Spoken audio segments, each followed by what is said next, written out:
Resilience is the biggest thing that I've seen, because some of these women who I've interviewed, I honestly sit there and say to myself, how are you even still standing after what you have been through? The courage, the inner strength, the fortitude, the resilience is just incredible. And it is so inspiring to see that just because you've been through something horrific doesn't mean you can't come out the other side of it and continue on your path and do something good and give back to the world. And we're all here to be in and of service to one another. We are here to support each other. We are here to cheerlead other human beings in this life that we meet along the way of our journey. Hello and welcome to the Conspiracy of Goodness podcast. I'm your host, Dr. Linda Ulrich, and I'm also the co-founder of the mothership website of this podcast. It's called the Goodness Exchange. It's an amazing place on the internet, maybe the only place on the internet, where you can get 13 years worth of good news, curated in a way where we have no politics, and are generally just sharing what's right with the world. Go to the Goodness Exchange. If you want to just drop in anywhere, you'll find things that are jaw-dropping that thought leaders all over the world are doing. And I'm here to tell you there are millions of them who are improving our shared future. And today's guest is one of them. Brad Walsh is one of the finest thought leaders I've met along this journey, who recognized early that his passion was lifting up and shining a light on the story of others who had shown remarkable resilience, wisdom. Well, I'm not going to go into the details, but if you've ever wanted proof that one person's curiosity can ripple out and change countless lives, then look no further than Brad Walsh. Brad has been the founder of this podcast called Empowerography Podcast, diving into deep conversations with women, specifically women who are out there making their mark in the world. His long-running show has become a kind of living library of wisdom and certainly resilience. Almost every woman he interviews has some amazing story of resilience and inspiration. And he has lifted up tens, hundreds, maybe more of thousands of people with this podcast that I hadn't even heard about till recently. I mean, this is the internet for us, right? There's important people exactly like Brad Walsh out there doing something that's tangentially completely connected to what I'm doing, and I had to be introduced to Brad by a mutual friend. Anyway, today, Brad and I are going to pull back the curtain on this whole podcasting and having the honor of interviewing person after person who is remarkable, who shows us all a way forward in our own lives. It's just amazing to sit across from people who are pointing the way towards a new perspective, something fresh in the way we handle our own problems. Hope, grit, ingenuity, week after week. It's crazy, so buckle up. This is going to be less like an interview and more like two fellow travelers swapping stories around the campfire, comparing the treasured moments and the inspiration and wisdom we've picked up from all these extraordinary people. So welcome, Brad Walsh. Oh my gosh, Linda, what a beautiful introduction. I am so excited and absolutely honored to be here with you today. Thank you so much for the gift of your platform and what you're doing. And our work is very intertwined in terms of sharing stories of goodness and people that are doing amazing things. And I'm just so excited to be here. I had the honor and pleasure of having you on my podcast last week. So the roles were reversed. Now we flip back. Yes. I'm really excited about this conversation. It's going to be amazing. And I know that Empowerography is a mouthful. Well, that's why I said it 2 or 3 times. Yes. A lot of people struggle with that. And I created that word, actually. I made that word up in terms of combining my first passion, my first love of photography with empowerment, because I am also a boudoir photographer, which is an empowering modality of photography. I thought, let's just combine the two. And I created that word. So that's where it came from. All right. We're going to get into that yes. Whole second and third remake of ourselves. Absolutely. Yeah. Let's start with a kind of a high level question. So I want people to know that if you see me looking over here or scrolling away, or Brad doing that. We've both agreed to put our podcast web pages up. Yep. And if we stumble onto a topic that a particular episode would guide people through, we're going to be able to look real quick and give people the episode number and the name so that hopefully at the end of this exchange, you will have a lot of familiarity with what I do and a lot of familiarity with what Brad does.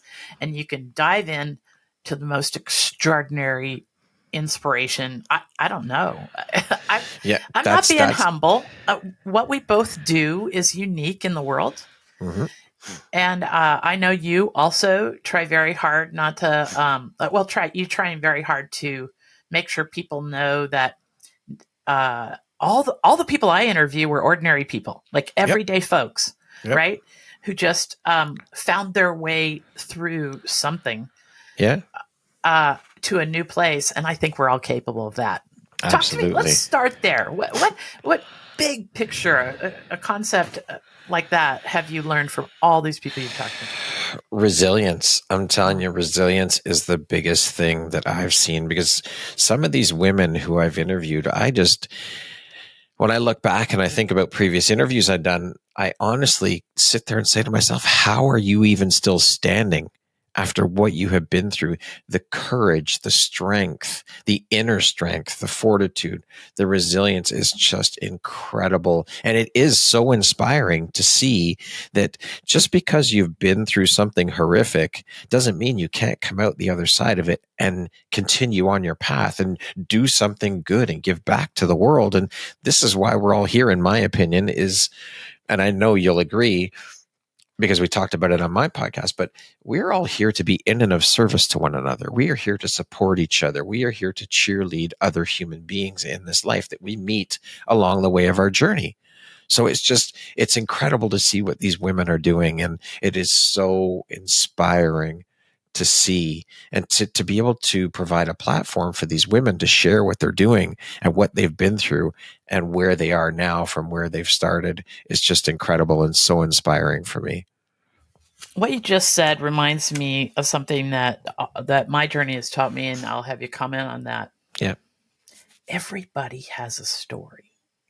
If you combine what I've learned from the Goodness Exchange and what I've learned from 37 years in people's lives doing dentistry, because I was a dentist, I recently retired, but all those years I built, my husband and I are both dentists, we built a relationship-oriented practice, which means we took and made the time to really find something to celebrate with every person, to know people. Heck, we had a way of keeping track of where people went on their last vacation. Wow. And we didn't act like we remembered, but it was important to us to remember all the things going on in people's lives. So between the two, the podcast and that life as a trusted advisor in people's lives, I tell you, every single person has a story. And even the people I don't like these days, I quickly learned to just pause when I decided I didn't like someone and ask about their story, because their story explains it all. And if we're more curious, we can get rid of contempt. Absolutely. I love that you brought up the curiosity piece, because that's what it's about.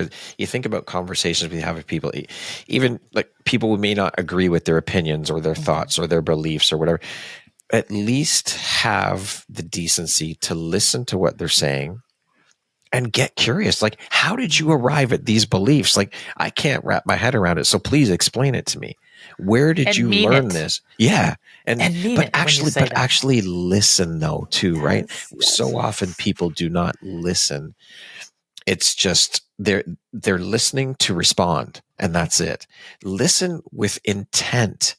Listen to what they're saying. Get curious about what they're saying. It's everything. And I mean, connection, relationships, they are currency. That's what matters, is relationships and connection. It is everything in this world. Connection, collaboration, and community. Those three things. Those three are the pillars of Empowerography. That's what it's about. They are everything. Pause here. What are the three again?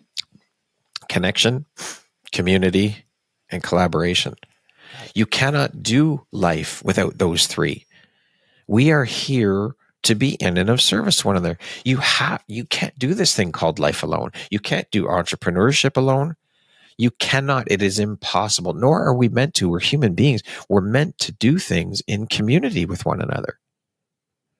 Think back to thousands of years, sitting around the campfire, storytelling, telling stories, as you mentioned, to bring the storytelling piece into it too.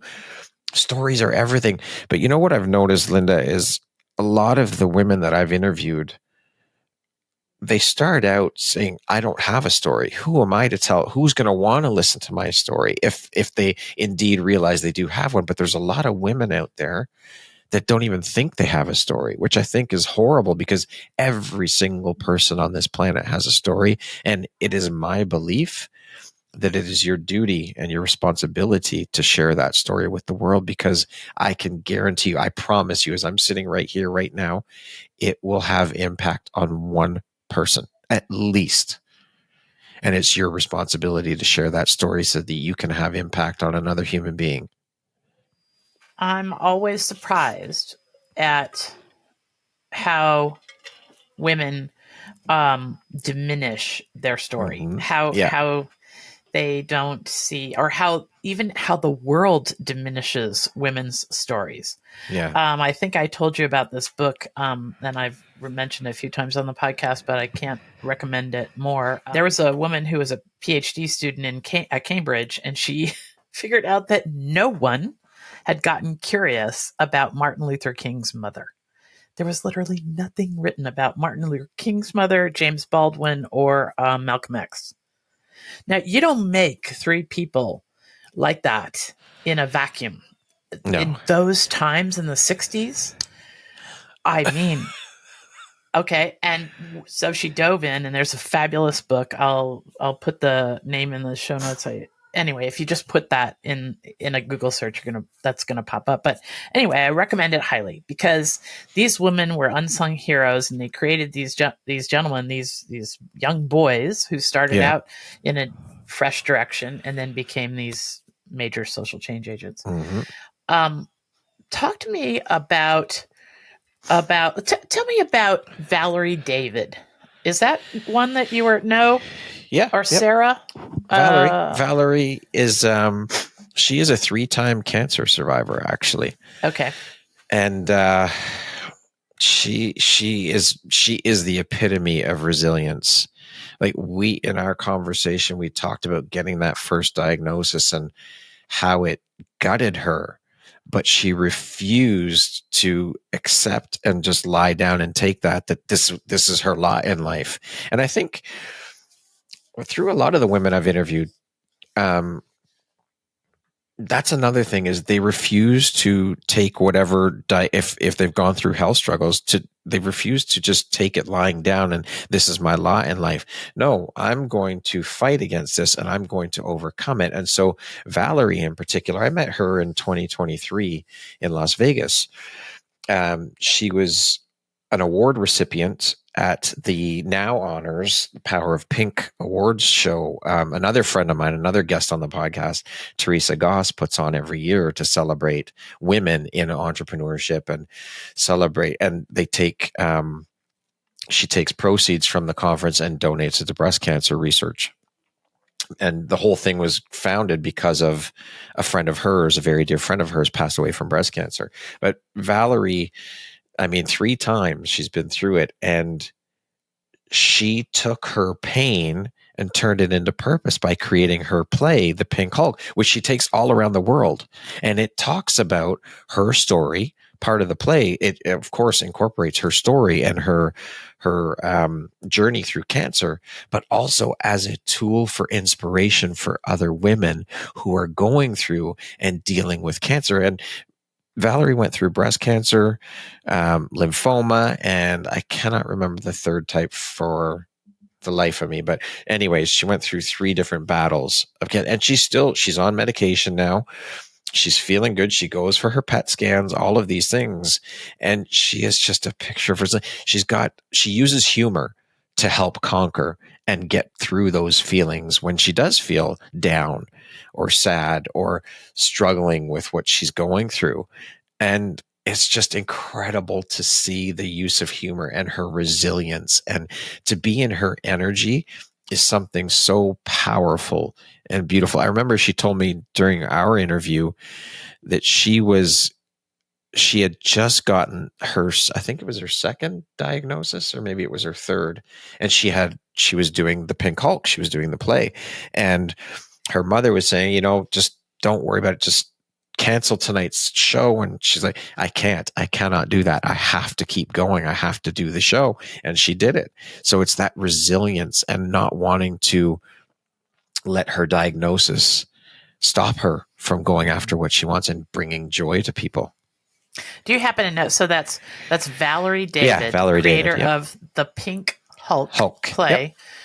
Yep. Do you happen to know what episode of yours that is? If people want to jump into that, I will. Yes, let me just quickly take episode 696.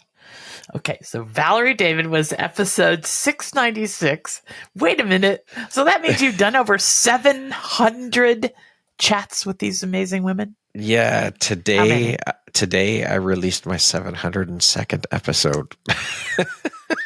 Oh my gosh. Okay. Yeah. Well, that's amazing right there. Okay. It's incredible to have had the honor to sit down and share in all of these women, in 700 women's stories, is such an absolute pleasure and honor to be able to have done that.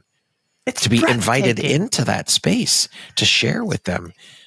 It's phenomenal. So just big picture, folks, ask people about their story. I tell you. Yes, for sure.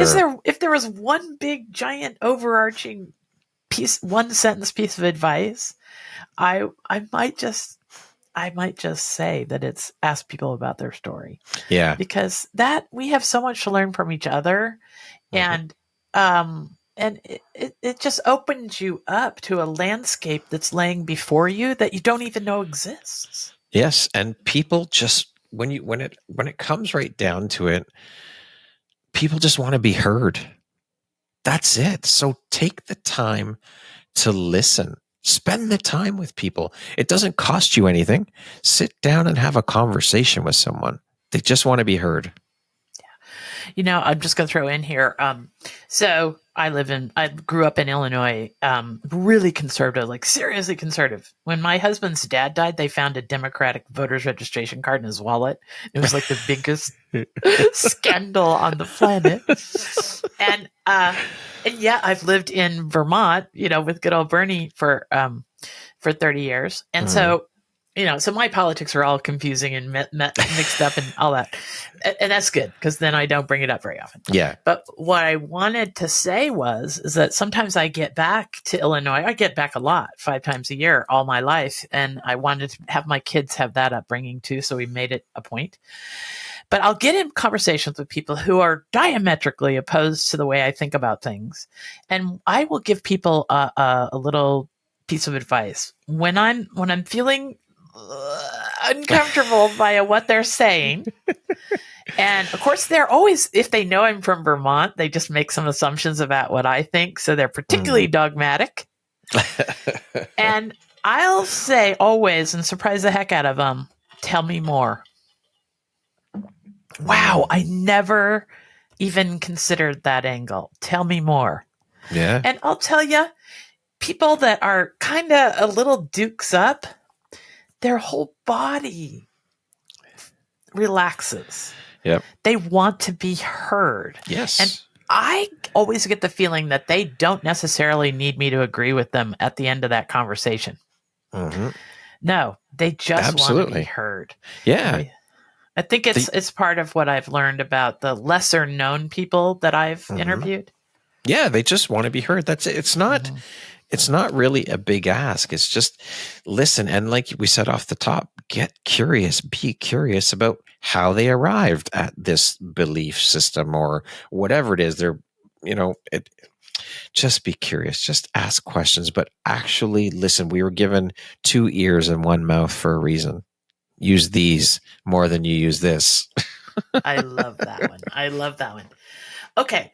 So, let's talk about Kimmy Seltzer. Hmm.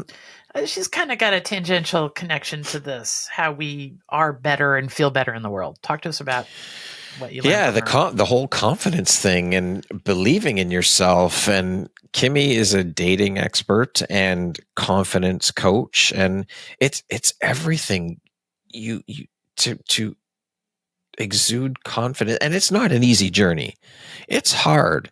Self-worth, self-confidence, self-love, everything starts here with us. The self-love piece, that's where it all starts, is that foundation of us and loving ourselves and putting that out and learning to love yourself, which then in turn builds your confidence, which then in turn ripples out and shows others what's possible. And standing up and speaking your truth and being confident in who you are, finding your voice. This is another thing I've learned along the way with all these women, is finding their voice.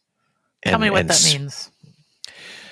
being able to speak your truth, stand up for yourself, use your voice to share your truth. And it ties in with the storytelling. It ties in with the confidence. All of these things are interrelated and intertwined. One leads into the other, but it all starts with the foundation of self-love. That's where we have to start, is loving ourselves and believing in ourselves. I just can't.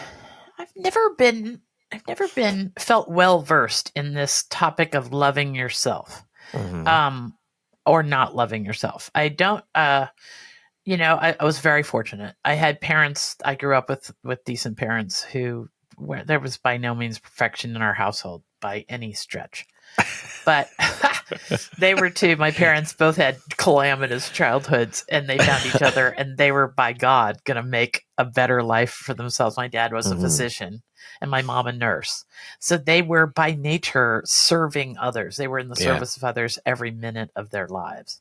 Yeah, and I think, talk to me a little bit more, because I don't know how you just magically, if you come from an environment that didn't teach you to love yourself, appreciate your differences, all those things. How do you? I don't think you wave a magic wand and get there. Like, no. Talk to us about what the world has taught you about that. That's a long journey for some. It's hard. I mean, I've struggled with imposter syndrome, comparisonitis. Comparisonitis. That's how you say it.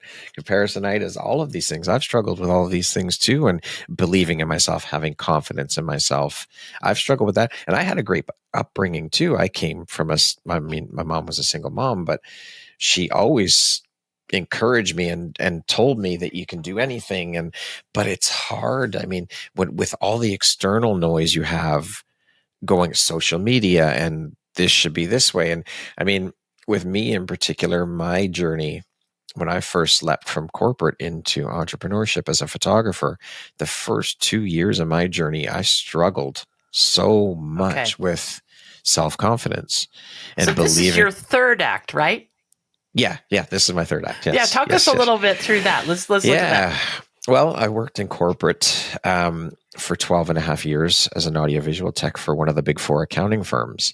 And I was running my photography business part-time all the while I was doing that. And I got to a point where I wanted something more. I wanted something different. I wanted out of the corporate life. It was draining me. It was soul sucking. I was not happy going to work every day. I was miserable for the last, I would say, 5 or 6 years of my corporate life. I was miserable. I hated going to work. I didn't want to be there. I would sit and think about photography all the time. I just couldn't take it anymore. And I left. I was running my photography business part-time.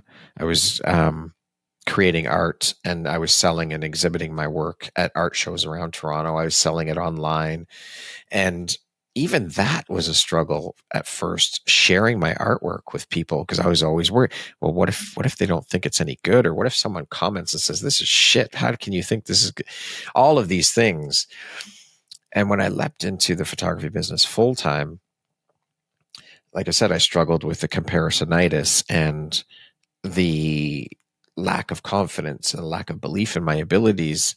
I ended up getting a mentor, and that changed everything for me. That absolutely changed everything. I started to see that there was no such thing as competition. The only competition is me. As long as I can see that I'm improving, I'm growing, that's all that matters. It doesn't. There can be 2 million photographers, 10 million photographers out there. No one sees an image the way I see it. No one has my eyes. No one can create an image exactly the same. I think if you gave 3 photographers, put them side by side, gave them each a camera to shoot the same thing, you're going to get 3 different images in one way or another, because everyone sees things differently. Every one of us photographers is going to see that image differently or approach it differently. So having that time with the mentor, he shifted everything. I was also, and I'm going to be very open here, I was coming from a mindset of, what's in this for me? What am I getting out of this? How am I going to benefit? And that mentor shifted that completely for me, because I was going into businesses and talking to them about collaborating with them. But I was going in with the mindset of, what am I going to get out of this? And when I had that conversation with him, and he told me, Brad, you cannot go into collaborations with that kind of attitude or that mindset. You have to go in with the mindset of, how can my services benefit you, your business? What can I do to be in and of service to your business? And that changed everything for me. It absolutely shifted everything. Everything. It shifted my mindset around competition. It shifted my mindset around being in and of service to one another, which was the biggest piece. And I'll tell you, Linda, I actually, this was early in my photography journey that I got the mentor. So I've been in entrepreneurship for 8 years. 8 years? Yeah, 8 years this year. 8 years in July. And so my journey with him was probably about 2.5 years into my journey. So that was 5 years ago. And I reached out to him last year. I hadn't spoken to him in at least 3 or 4 years. And I said, listen, Randy, I just want to say thank you for what you did for me. You shifted everything for me by sharing the mindset around being in and of service. And I told him how much I appreciated that and how much it changed everything for me. So little things like that too can make a huge difference, because he was he wasn't expecting to hear from me. And he said, thank you so much for reaching out. He says, that means a lot to me. So it's little things. And it was just phenomenal. It changed everything. It changed the whole game for me. And I carried that forward into the podcast too, into the work I do in podcasting, being in and of service to one another. That's what we're here for. So I use it. I was writing down feverishly as you were telling the story, and I want to touch on a few things that you said. I keep hearing the word mentor coming up around me in the universe. Yep. Talking to guests, they talk about their mentors, what we need to do next with children, no matter who you talk about. Mentorship used to be just what happened. We worked on the farm with our Uncle Joe, and he taught us to be careful of that particular hog, he taught us to avoid having the, barn door hit us in the head.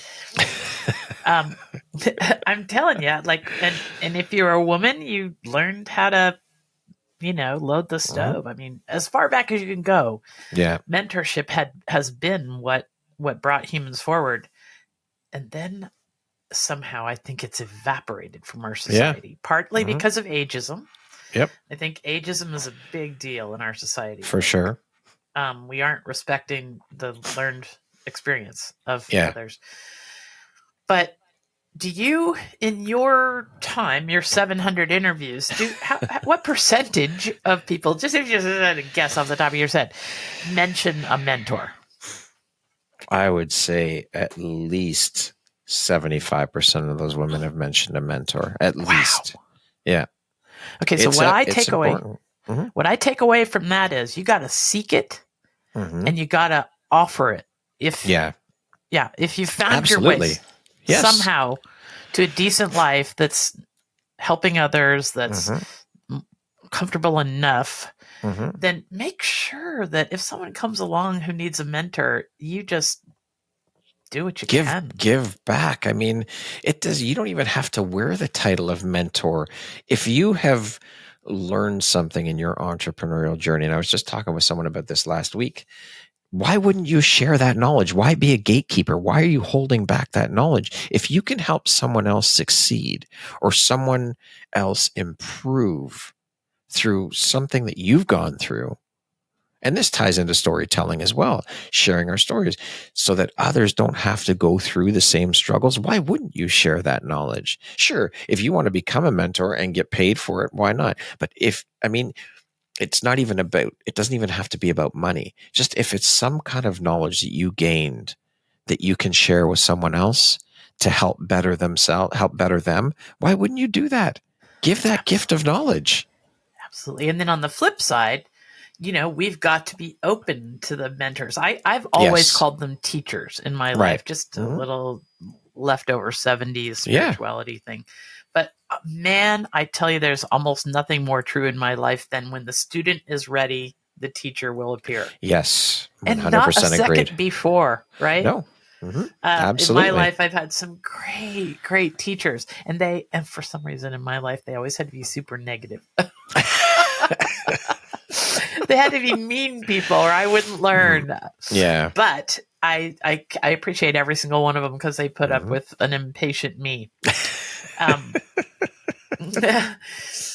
But I did learn from every single one of them in the end.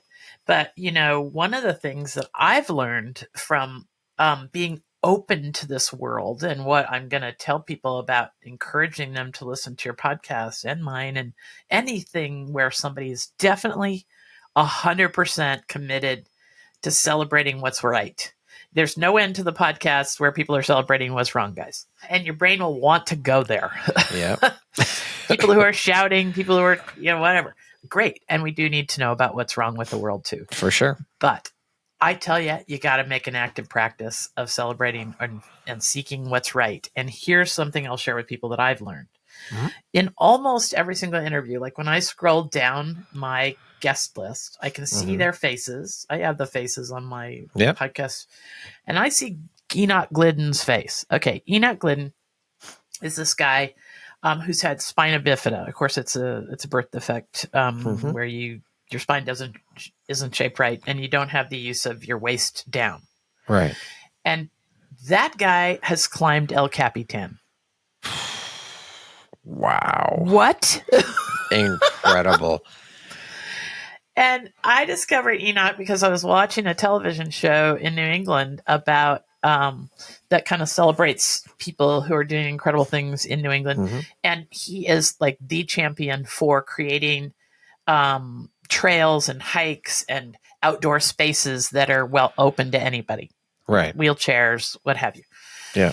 But anyway, he climbed El Capitan. And oh, wow. When I see his face, the pearl that I grab onto is he never said, I can't climb El Capitan. I can't get out of my car and go over to the neighbors and offer help.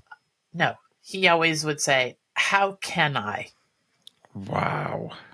That little tiny shift in wordplay there is absolutely what an incredible human.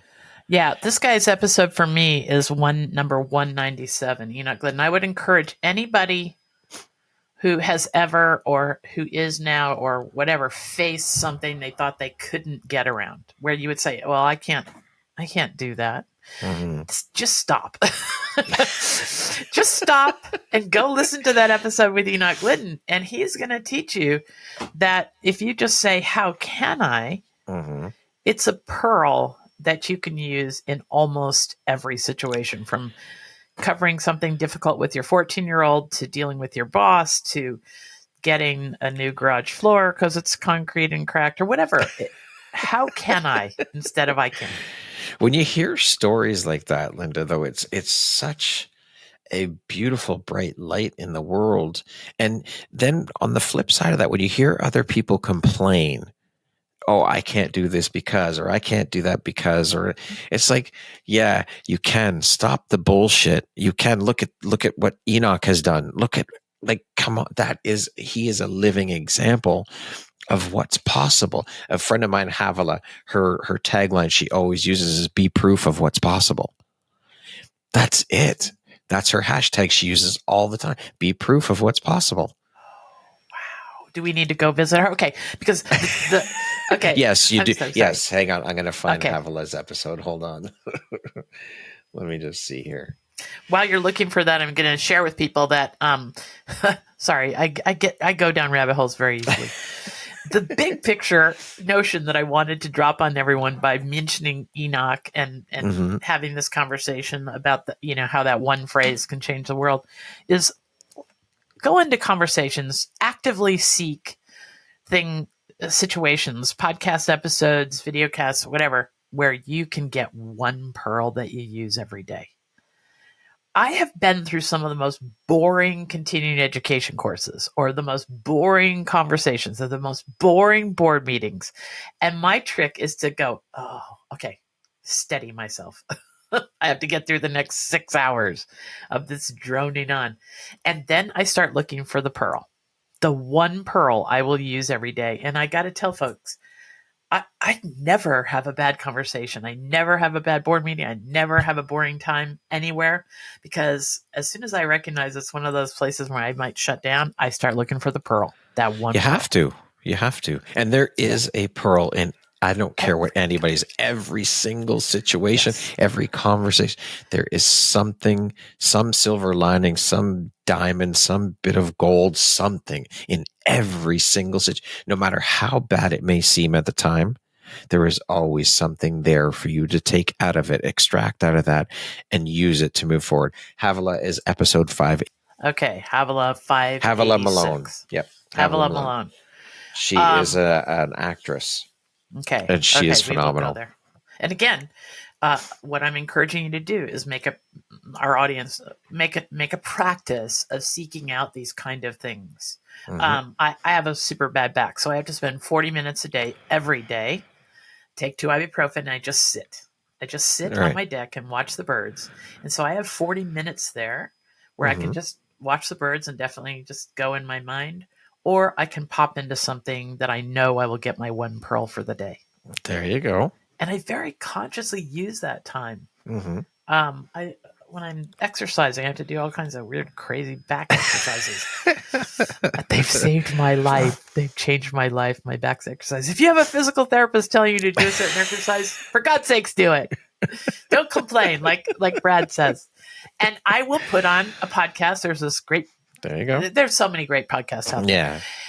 Yeah. And Brad Walsh's podcast is definitely one that you can, that is good to just remind us of what is possible. I think that's Thank you. What the big arching thing is. Well, yours is too. It's all about goodness and these stories of hope and inspiration. I mean, it's incredible the amount of people out there that are doing amazing things or doing good or giving back. That's inspiration. Those are pearls of wisdom. Listen to an audiobook. I mean, anything. Yeah, exactly. But make sure it's going to feed your soul. It's not going to feed your fear. This is, oh wait, I forgot to even drop that one on you the other day. Make sure please do. Whatever incoming is going into your brain, it's feeding your soul and not your fears. Yes. I love that. We just have to pause and go, holy crap. That news article or that podcast or that talk radio, that's feeding my fear. It's not feeding my soul. And that's good. Another thing I want to talk to you about, but we've had such a great time that I've blown right through the part where I usually try and take a little break.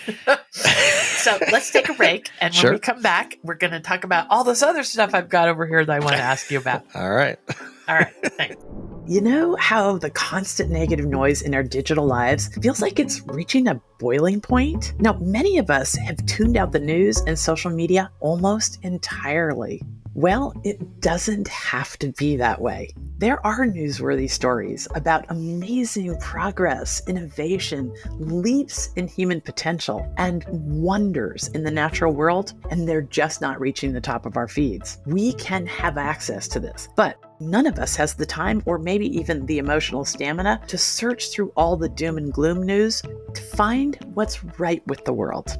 Okay, enter the Goodness Exchange. There, we are giving instant access to positive news for curious people. Did you hear about the recent Harvard study that found that exposure to just 4 minutes of good news can make you 32% less anxious and 18% more optimistic? Well, I don't know about you, but I need those kind of numbers in my life.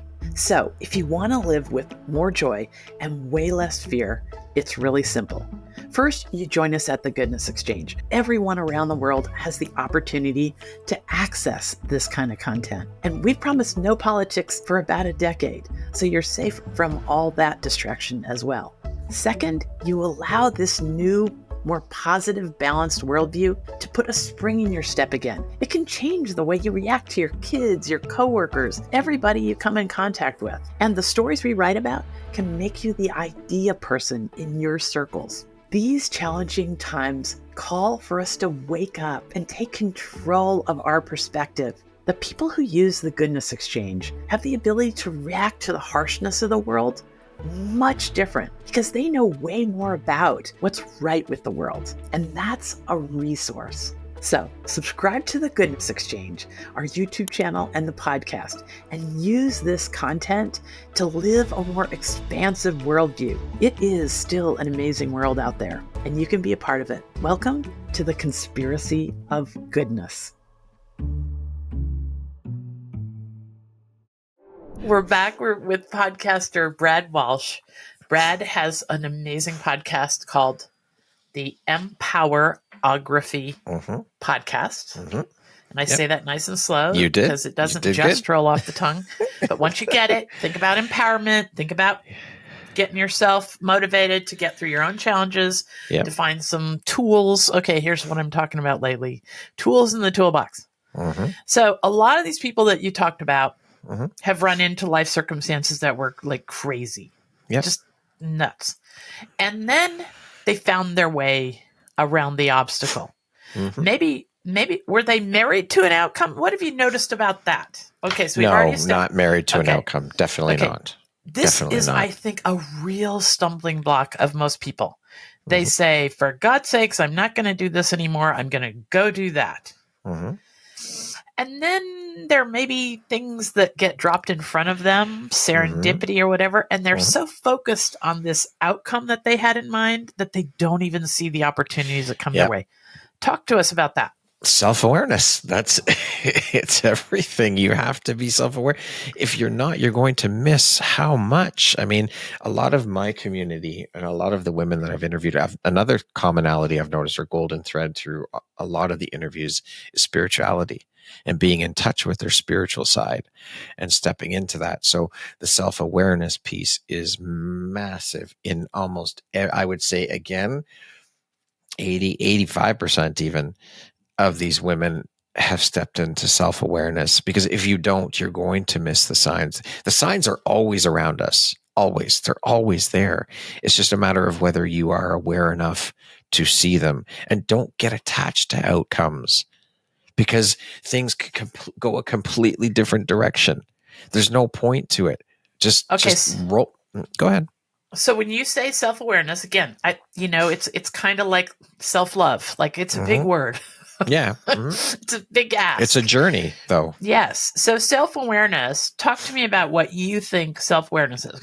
What I think self-awareness is, for me, is periodically stepping way out and looking at me like being the observer and watching my husband and I have the same fight for the 15,000th time. Yeah. And I'm saying, like, what? Talk to us about what self-awareness is. That's what it is. I think taking radical responsibility for your actions is part of it. Okay.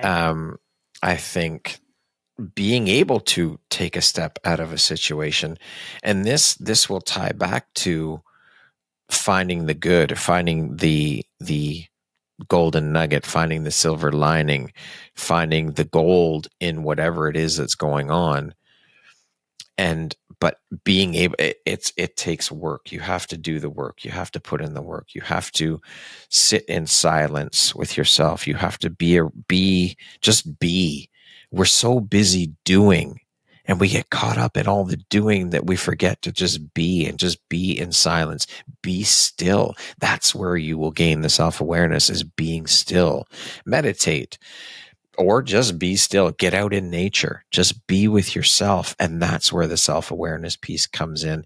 But it takes work. You have to step into that and own that. But if you can pull yourself out of a situation far enough to be able to look back in at it and pull that golden nugget out of that situation, there's at least one good thing you can pull out of there. But I think those are some ways to step into your self-awareness, is getting out in nature, being still, meditating if that's your thing, journaling if that's your thing. All of these things will help you be able to step into self-awareness for sure. I just have to share, I don't know what episode number it'll be, but on September 26th of 2025, so right now it's the 25th of August, so in a month, an episode will drop on the Conspiracy of Goodness podcast, where I'm talking to a guy he's a relationship coach named Andy Chaleff. Andy Chaleff, Chaleff. And we talk about self-awareness, and I already mentioned it, in these constant recurring arguments that we have with our mom, our sister, our spouse, or whoever. And one of the things a tip that he shared with me, which I know is just like looking for the pearl in every boring conversation, is that he says, when you're starting down that toboggan run with the same fight that you've had with your mom 1,000 times, or your spouse, pause. Just pause. And then get self-aware. Just say, whoa. Why is that triggering me? Why does that topic trigger me? Instead of launching at the other person in that same horrible pattern that you've always done, pause and have the self-awareness to ask yourself, big picture, why does that trigger me? He could say 1,000 other things, but that particular thing. Yeah. Get curious. Yes. Get curious. What I want to ask you, what is your definition of self-awareness? How do you define it? I think that's it. It's becoming the observer. Like, I go way out. I zoom. Some guests taught me. Bird's eye view. Yes. Some guests taught me that one of the most important practices, habits that got him through some hard times and two breakthroughs and a really cool initiative, was that he made it a practice to zoom out and zoom in, and zoom out and zoom in very, very freely, to just get good at it. So I started really taking that to heart, and I would find myself, whenever I felt tension, I get this funny like pressure in my ears when I'm feeling tension, no matter what it is. And I train myself to recognize when that's happening, and then zoom out and look really like the observer at how I'm behaving, how the situation actually is, how important it will be in 6 months or even 6 days. Will this really matter an hour from now? Really? Yes. And so often the answer is a big fat no. Yeah, exactly. Will this matter? Yeah, that's what self-awareness is to me, is zooming out and becoming the observer and looking with some clarity and some critique. Self-critiquing.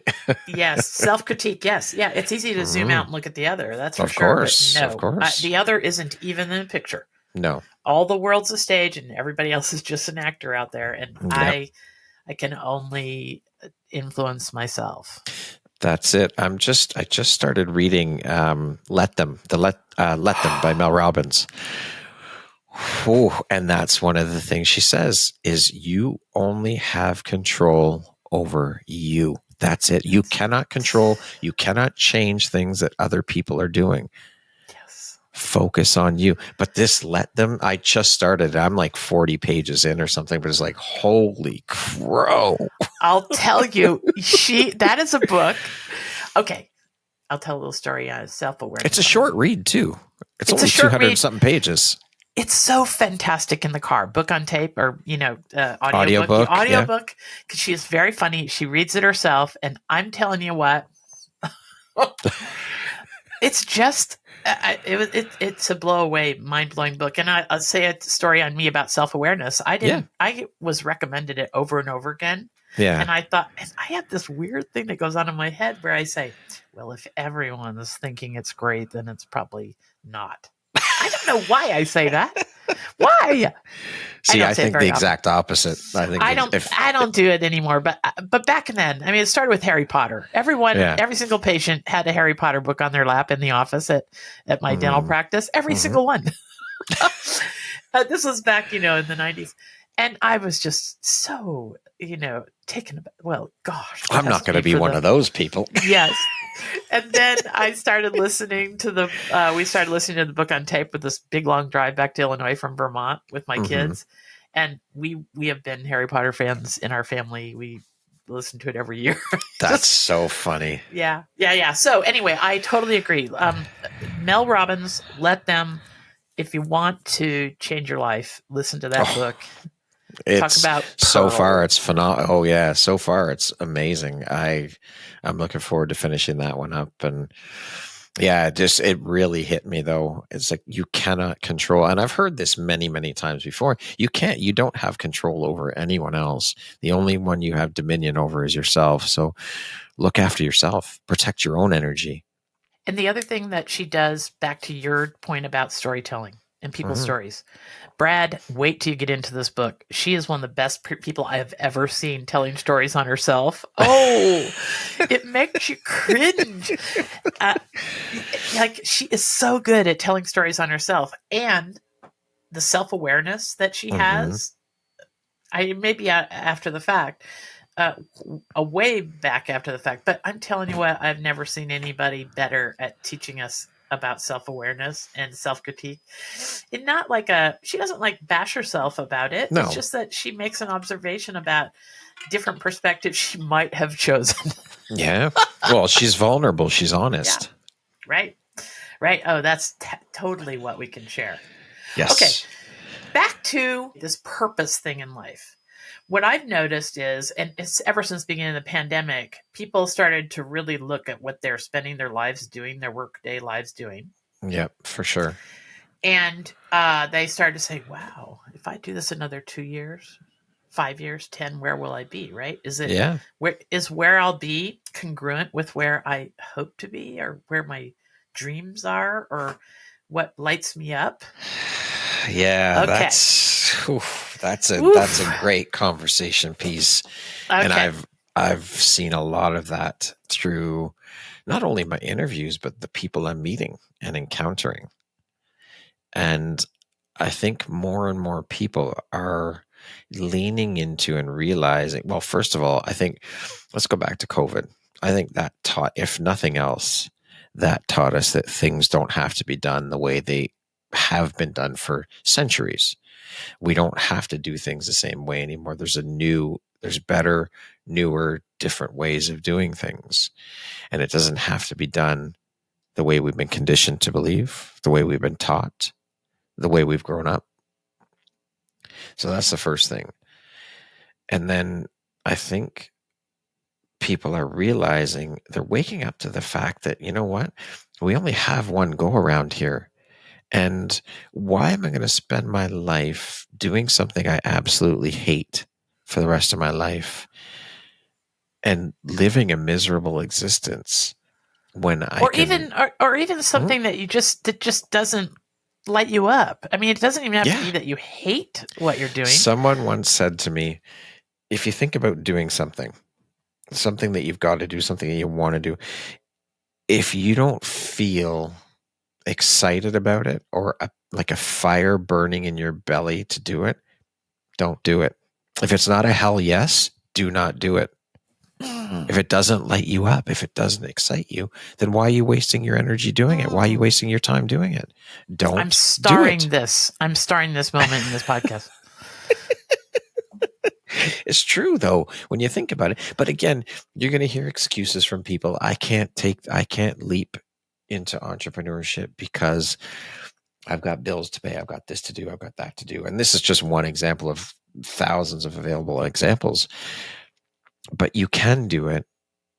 You may not be able to jump in head first, but you can start. You can take the baby steps. And that's what it all comes down to, is to at least take the steps, whether they're tiny little baby steps or giant leaps, to move toward whatever it is that you want to accomplish or whatever you want to do. You can do anything. We are living in a time, I think, where anything, absolutely anything is possible for anybody. There is more than enough abundance in the world to go around. You don't have to worry about competition or that's all bullshit. These are all things created to stop you from going after what you want. You can do anything with the advancements in technology that we have, with the availability of things that we have. YouTube, I mean, you can learn to do almost anything on YouTube. Spend the time, invest in yourself and believe in yourself, because you can do it. You can accomplish anything. Stop with the excuses. Make shit happen. No one else is going to do it for you. Is what we're talking about the side hustle here? Like, if you can't dive all the way into something because you got to put bread on the table. That too. But finding your purpose, finding your passion, finding what lights you up. Like, that's where we originally started, is doing what lights you up, doing what sets your soul on fire. You don't want to stay stuck in something for the rest of your life that you're not happy doing. Find out what it is and figure out a way to turn it into a business, or figure out a way to just do that. I mean, listen, you could be happy as a pig in shit working at McDonald's or a greeter at Walmart. And that could be your purpose. And great. If that's what you want to do, do it. Make it happen. Do what sets your soul on fire. Do what makes you happy. Do you have any, I have 2 recommendations for people on my podcast. Mm-hmm. Do you have a recommendation for somebody who maybe that you can think of that started small and then just took some time to get in? While you're thinking, I'm going to recommend, because there's like this other thing. You can keep doing what you're doing, but find the angle that keeps you lit up, right? Mm-hmm. Like, I was a dentist. I can't say I loved fixing little holes in people's teeth for 35 years. No. And back when I was in dental school, it was so okay for the oral surgeons to be sexist that they didn't even teach us how to take out teeth. So I'm a dentist. Teach us, meaning the women? The women. Yeah, Jesus, I never learned how to take out teeth. You got to be kidding me. No, but wait for it. Silver lining. Do tell. I'm an artist. So I became a fantastic cosmetic dentist. People came for thousands of miles to have me fix their smile. Seriously? Yes. Wow, that's incredible. I only got there because they never taught me how to trash somebody's smile. The barrier that was thrown up, yeah. Yeah. Pull a tooth, you trash somebody's smile, right? And so I had to find a way around that. Okay, but that's just okay. The two episodes I want to share with people, please, on this thing while you look for a couple to recommend, because I think it's key. I would venture that many people listening to this podcast are not in their dream job. They're not doing what totally lights them up, right? So there's a guy at the Ohio University named John Sabra, who is in the art department. I think he may be head of the art department at Ohio University. And John and a guy from the chemistry department, Guy Riffler, about 8 years ago, they both were concerned about the mine pollution in 1,300 miles of streams in Ohio. They used to mine some rough stuff in the hills of Ohio, and all this toxic sludge is literally turned 1,300 miles of streams bright green, bright orange, purple. Wow. I mean, terrible. Well, put together an artist and a chemist and you're going to figure out how to make incredible pigments, paint, out of the toxic sludge. And I interviewed them way back when they had a little tiny stream in a 25 by 25 plot that they were experimenting on. And I just recently, episode 196, interviewed John Sabra, the artist, and they have now got that cleaning. That system is up and running in Ohio, and it's cleaning 1.6 million gallons of water a day. Wow.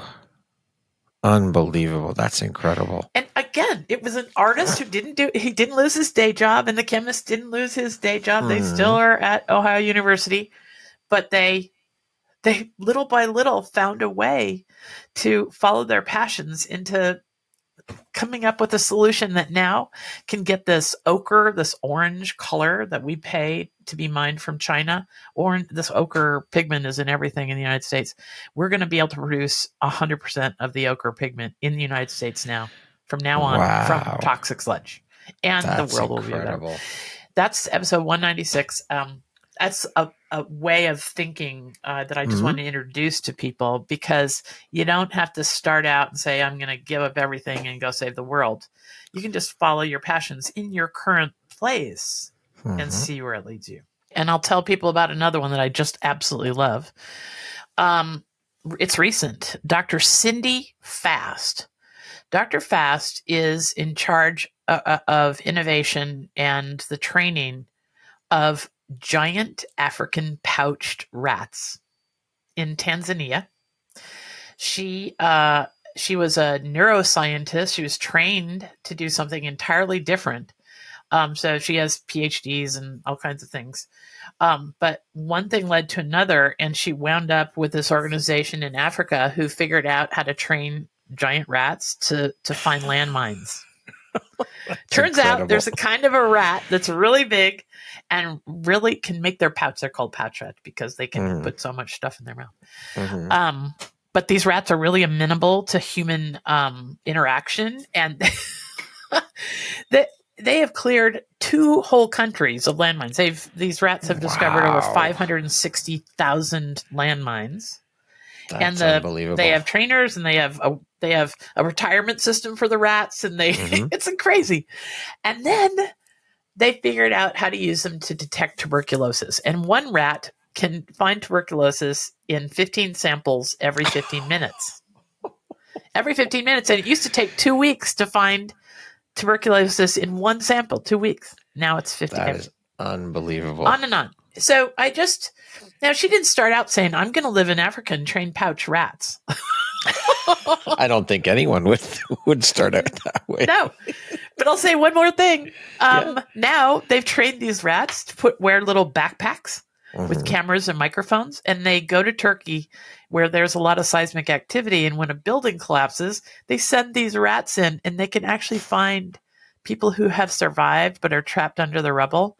And the rescuers can talk with the two-way radios. Yes. That's incredible.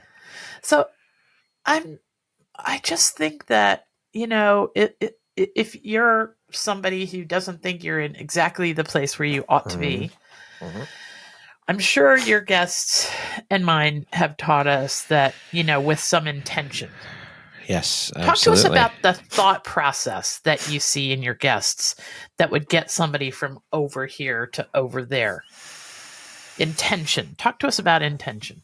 Well, you have to first figure out where you want to go, where you want to be, what you want to do. If you're not in the place where you want to be, figure out, first of all, where you want to be. Then what are the steps you got to take to get there? Do you need a mentor? Do you need to talk to someone who's already doing what you want to do? There's bound to be someone out there that's already doing it. So reach out to them, have a conversation with them, mentorship, take courses on it. Just figure out first what it is you want to do and how you're going to get there. Again, it's about at least taking baby steps to get there. Right. If you don't start, if you don't start, you're never going to get there. Right. So I would say another piece is surround yourself with positive, heart-minded people. that will cheerlead you, that will support you in your journey. Like you said, you don't have to do it all at once. Little by little, you can get there. But at least start, because if you don't start, you're not going anywhere. Right. Right. So almost everybody in your 700 and some interviews. Whoa. I hope I know you forever. Yes, we will. We will. Okay. Almost everyone in your interviews started somewhere and then ended up somewhere radically different. Yep. Give us, if you just scroll down your list, give us some episode numbers where people can start to get familiar with your genre. One comes to mind. Well, so many. I mean, I know. It's hard to pick. Just, Angela Doyle Stewart comes to mind. And I'm not talking about the most important person. I'm talking about the, let's just give people somewhere to start. It's like saying, oh, go listen to a TED Talk to someone. Okay.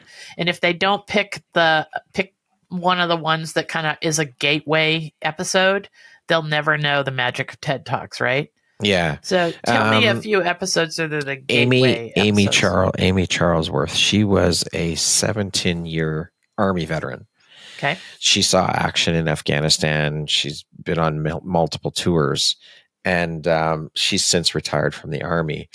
But she came back from her tours, and she suffered from depression, suicidal ideation, all of these things. She didn't want to be here anymore. And she said she was speaking at an event, and after she spoke, she said the room wasn't that full. After she spoke, a gentleman came up to her because she talked about her suicidal ideation, her struggles, integrating back into society. And this gentleman came up to her and he said, I love your talk. I'm going to gift you a weekend. I think was it a weekend or a week-long retreat with plant medicine. Completely changed. And of course, there's a lot of work that has to be done. There's a lot of pre-screening, all of these things. But she now is being certified to host plant medicine retreats to help veterans, emergency service workers who are suffering with PTSD, who are suffering from depression. She wants to give back because this completely changed her life. She no longer deals with or suffers from any symptoms of PTSD, depression, anxiety, none of it. Now, of course, I'm going to say plant medicine isn't for everyone, but she has turned what she went through into something that she wants to share with the world and help these veterans, help the emergency service workers. So she never thought she would be hosting plant medicine retreats and giving back and helping people. So there's just one. Another one that comes to mind, and that is episode, hold on, I will tell you. That was a great episode. Amy was episode 678, so fairly recent. Okay. Got it. There is also Angela Doyle Stewart. Her sister was murdered by her fiance. And she's a journalist. And all of this inspired her to get together and she found through her pain other people who have lost family members to murder. And they've created what's called an organization called SAVE. And that stands for Sentencing and Victim Equality. SAVE. So they are advocating for stronger sentences for perpetrators who commit murder. Okay. She wrote a book about it. She has just finished up, and she just went through and finished her education to become a psychologist. Mm-hmm. So she wants to leave the journalism behind and step into psychology to help people who may be going through these things and suffering from these things. So I'm sure she never ever expected herself to be creating this movement called SAVE. She wrote a document. She directed a documentary about her sister's life and the situation. Wow. Like she just spoke at the EU. Like she is a powerhouse and incredibly resilient. And a lot of us are living with some powerful, tragic thing that we've found some tools to not suffer under anymore. And I think that's one of the things that's big picture about your podcast is you listen to story after story of resilience and hope and grit and all that. And the big takeaway is that, if you get that one pearl, if you listen to that one episode, you might see a doorway that's there for you out of that kind of carrying suffering. I have a story. I have a history of having somebody very close to me murdered, and I don't talk about it because I don't have the permission of a good friend who was in this situation. And yet, what I will tell you is, I was listening to a random. I mean, I did everything. I read the both Bibles. I sought counseling. I sought spiritual, awareness and the whole thing. And then one day, just out of the blue, I was listening to a podcast that I thought might be interesting about forgiveness.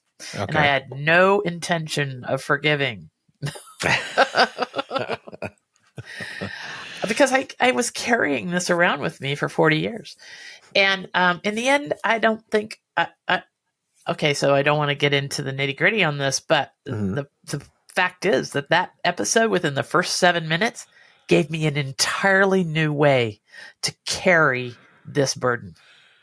That's a huge weight to carry. A huge weight. Huge weight. It was so huge. I, managed to be a decent mom and then camp in the wilderness and drag my kids all over the world without fear somehow. Because something that happened to me when I was 15 taught me that it could be a pretty crazy, fearful world, but I was able to, but still the suffering was there. And I tell you, that's why, again, I encourage people to listen to Brad's podcast and drop in where it seems there's some thread that might be interesting, because you never know.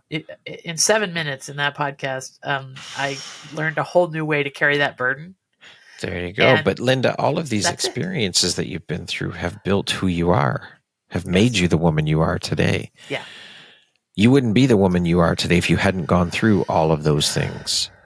Yes. So I think we have to remember that they are for us. These things are happening for us, not step into the victim mentality and say, why is this happening to me? Why me? Why me? Why me? It's happening for you for a reason. Yeah. To build up who you are becoming. Well, on that note, as we try to wrap up, we could go on forever. You know that, right? Yes. We could totally go on forever. I love talking to you, Linda. If Joe Rogan can do 2-hour episodes, we can too. Yeah. And he's doing negative stuff most of the time, right?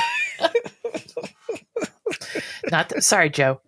But you can come on this podcast if you can think of something positive to say, and I will totally embrace it. However, what I want to do is have you comment on what theme have you heard sometime lately that would be helpful, that may be missing in mainstream thinking right now? Have you ever in the last couple of years said to yourself, oh my God, I wish everyone could hear this nugget of wisdom? Can you think of anything that you really wish people knew? Just do good in the world. It ties back to what you're doing, Linda. It's just bring positivity out into the world. What we think, our thoughts, the way we speak to ourselves, be mindful of that, because those things that we think, our thoughts become things. So be mindful and just be good to other people. It really doesn't cost you anything. That is the most important thing, in my opinion. It's just being good to our fellow human beings. You don't know what someone's going through on a day-to-day basis. You don't know if they're struggling. Smile, say hello, ask them how they're doing, but actually give a shit about the words you're saying and what they've got to say back to you. Just be good to people. We're only here for a short time. Make your time here count. That's it. Do good. It's a choice. It's a choice, don't you think? It's just a choice. We always have a choice. Yeah, happiness is something we decide upon ahead of time. Is what I've noticed about almost all my guests. They were never priming the pump for disappointment or sadness. They were always priming the pump for what could be. Yeah, as my friend Havila says, be proof of what's possible. When you do that, you set an example and you give others a permission slip to do the same thing. So just be good. Do good in the world. Great. Leave an impact. That's what we're here for. That is what we're here for. And we can do it in the strangest even thing, like the smallest ways. Yes, the smallest ways.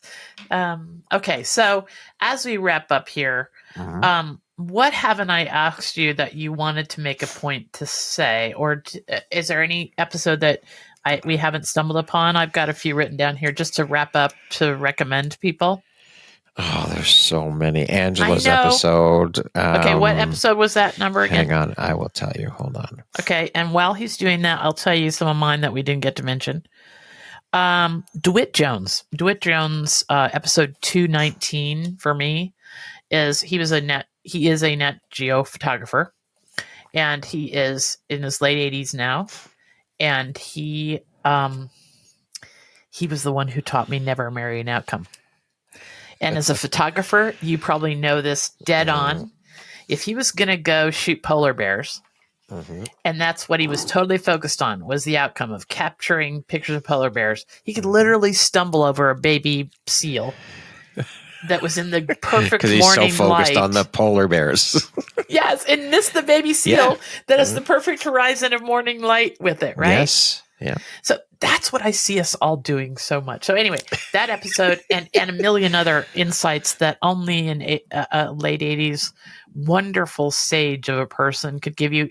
In that episode 219, he talks about how we can think about our times and climate change, and in such a interesting, fresh way that I completely have switched my way of thinking about climate change over to DeWitt Jones's interpretation, if that tells you anything.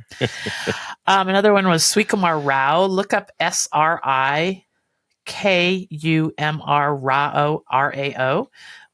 He's a philosopher that he's looked at all the world's religions, and he left out the religion and just kept the wisdom. So I have interviewed him 3 times. And I'll just throw one more at people. Yeah. Andy DeMeo, DEMEO, episode 215. Oh my gosh, Andy, how can I say? He is a young guy, I think he's 29-ish, who absolutely fell so head over heels in love with his state of New Hampshire that he runs the equivalent of the Goodness Exchange, a big giant website, a good news website about New Hampshire. Wow. And man, he's making me want to move from Vermont to New Hampshire. And no, not really. He'll never get me out of here. But he has a podcast. He has a newsletter and all this. And he's celebrating what's right in New Hampshire in the craziest, coolest way. Love it.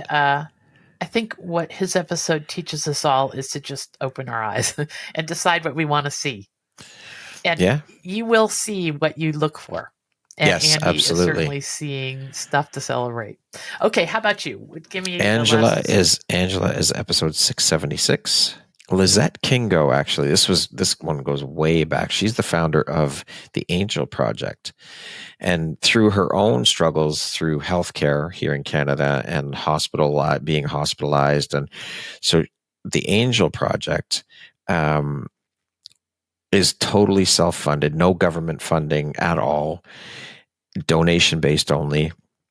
They assist with purchasing items for patients who need maybe specialized wheelchairs or voice boxes or speech computers, things like that. They also provide soap, shampoo, like the very, very bare minimum necessities for patients that are struggling, that don't have any family.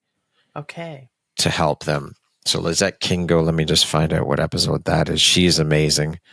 And I can tell you, while you're looking for that always astounded me in my professional life. The folks who did not have nieces, nephews, kids, whatever, especially when they got older and they were ill they just had lost their social network that provided those things, and maybe they were Yeah. unable to get out. So what episode number is that?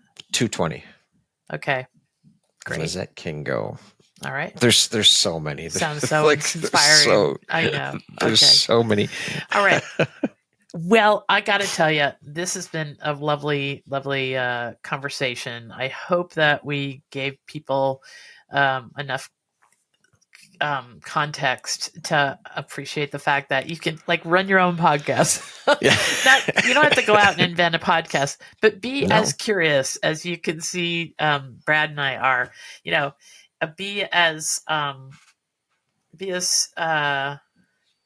full of possibility as Brad's guests point to. Yes, be proof of what's possible. Yes, have a lot. That is it. That's everything. Just be curious, have the conversations with people, and just be good. Put goodness out into the world.